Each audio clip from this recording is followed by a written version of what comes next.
Okay, so second, the second part of Black Power is in 1968, so we're getting towards the end of the decade here, and you've got the Mexico Olympics going on, and the Black Power salute would happen, and it's infamous in history because basically the Olympics is not seen as anywhere where you would have political protest. It's an event where politics does not come into play. So it was frowned upon massively by people what happened with the Black Power protest, and it was said that many black and white Americans were embarrassed by the actions of Tommy Smith and John Carlos.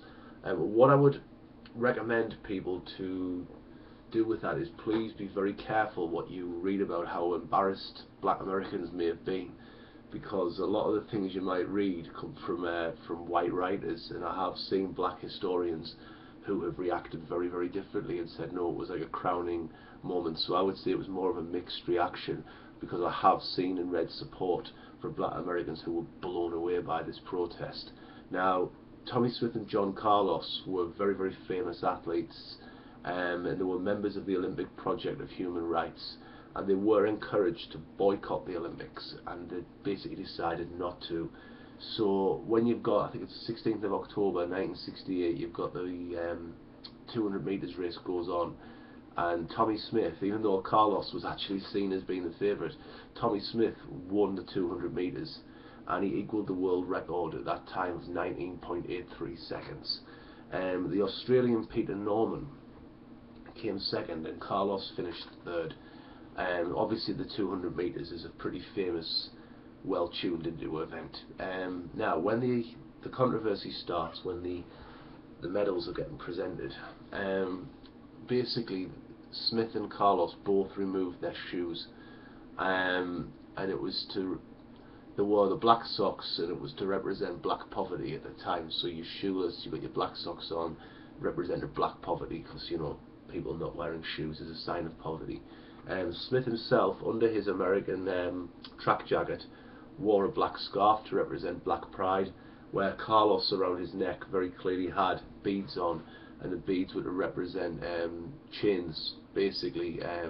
So that could be for black Americans who had been on the Middle Passage in chains, or for slaves who'd been contained in chains, and also for the lynchings and killings that had gone on towards black Americans. They also wore a glove, right? So Smith wore a glove on his right hand, Carlos wore a glove on his left hand, and they represented this arc of power and unity.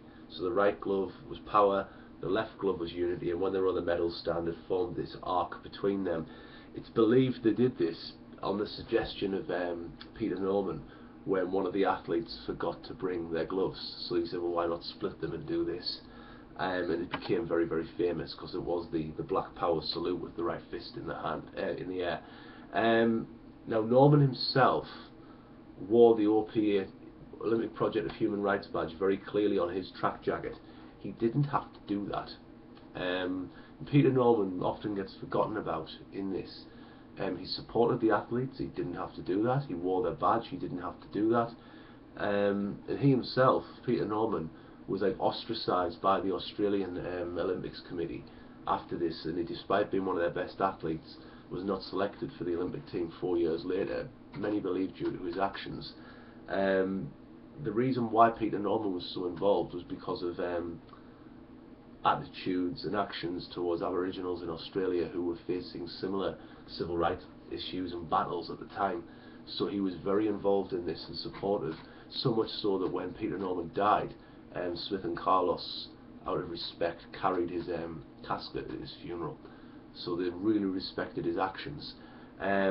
Smith would comment on this, what he's done, said he did it, and I quote, "If I win, I am an American, not a black American. But if I do something bad, then all they'll say is I'm a Negro. We are black and we are proud of being black. Black America will understand what we did tonight." So it links very much into Muhammad Ali, who also advocated black power, when he said that, you know, there was nobody in he refused to go and fight in the Vietnam War, and said, well, there's nobody from the Viet Cong calling me the N-word. So you can see here this view, well, you know, I'm a hero if I win, but, you know, If I do something bad, then I'm pulled up on my skin colour. Very telling that he said Black America will understand what we did tonight, because, as I said, not all Black Americans shared the same shame that we see written about. The athletes were booed on the podium because it was again controversial, because it was a political protest at a non-political event. They would be ignored by the US establishment and the media. They were banned from the Olympic Village, and their families even got death threats and abuse when they returned back.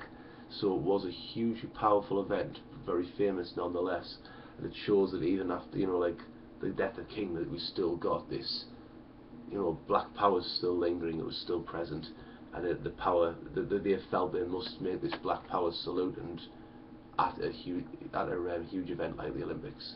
Okay, so thanks for watching.